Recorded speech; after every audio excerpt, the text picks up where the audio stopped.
Shalom, damai sejahtera dari Allah Bapa bagi kita semua. Saudara, pernah nggak sih kita berbicara sesuatu yang sangat penting namun dianggap sebagai candaan? Kita menyampaikan sesuatu dengan serius tetapi dikira bercanda. Nanti kalau kita bercanda dikira serius. Nah, hal ini pernah terjadi dalam Alkitab. Dalam kitab Kejadian pasal 18, kita akan coba lihat ayat 10-12. Dan firman-Nya, sesungguhnya aku akan kembali tahun depan mendapatkan engkau. Pada waktu itulah Sarah istrimu akan mempunyai seorang anak laki-laki, dan Sarah mendengarkan pada pintu kemah yang di belakangnya. Adapun Abraham dan Sarah telah tua dan lanjut umurnya, dan Sarah telah mati haid.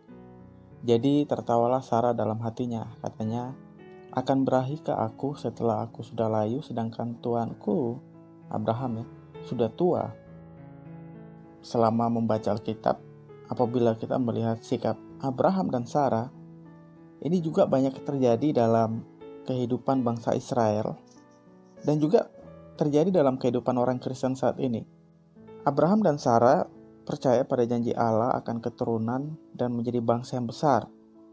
Ya, mereka percaya pada janji Allah, mereka percaya bahwa Allah itu Maha Kuasa.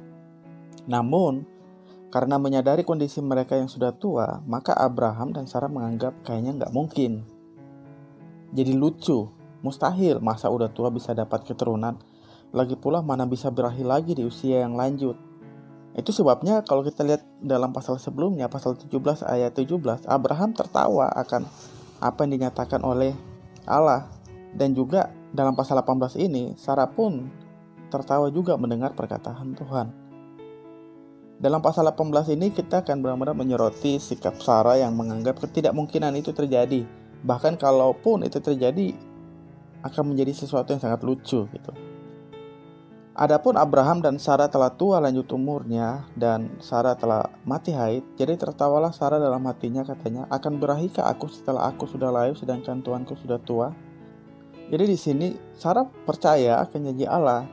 Namun cara melihat kondisi mereka yang sudah tua sehingga menjadi sesuatu yang nampaknya mustahil.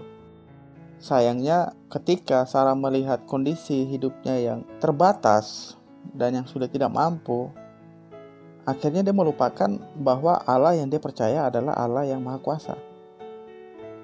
Nah, hal ini juga yang sering terjadi pada bangsa Israel.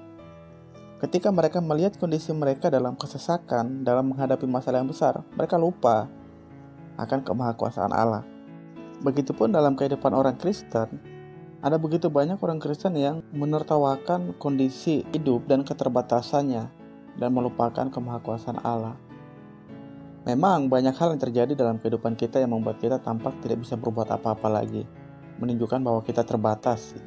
Ya, benar, kita tidak berdaya dan terbatas. Tetapi kita punya Allah yang Maha Kuasa, kita punya Allah yang tak terbatas.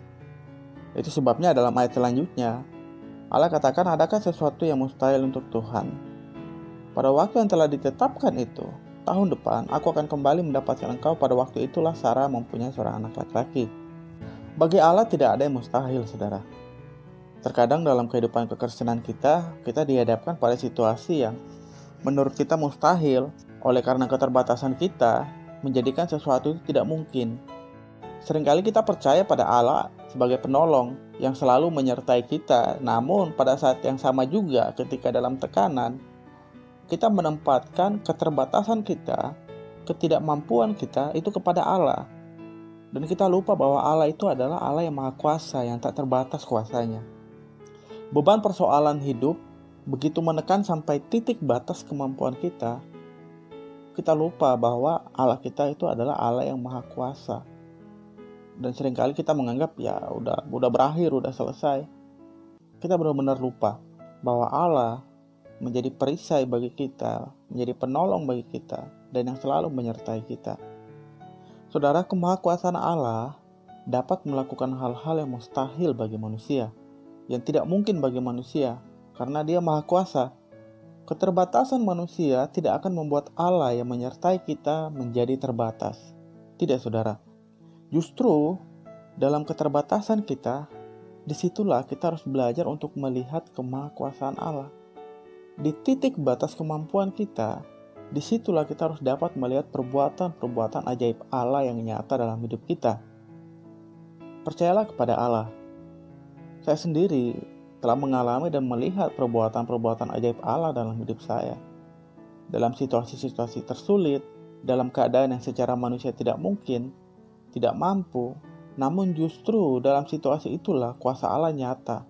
Dan saya hanya bisa terkagum-kagum akan kemahakuasaan Allah yang terjadi dalam hidup saya. Saudara, oleh kemahakuasaan Allah dan oleh kehendak Allah, hidup saya telah dipulihkan. Hidup saya telah diberikan masa depan yang penuh pengharapan di dalam Tuhan. Dan saya yakin Allah yang sama juga akan memulihkan hidup saudara jika saudara datang kepada Allah. Jika saudara datang kepada Tuhan Yesus Kristus. Seberat apapun kondisi hidup saudara saat ini, jadikan ini kesempatan untuk melihat perbuatan-perbuatan ajaib Allah yang nyata dalam kehidupan kita.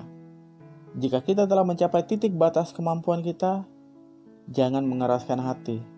Biarkan Allah bekerja menyatakan kuasa-Nya dalam hidup kita.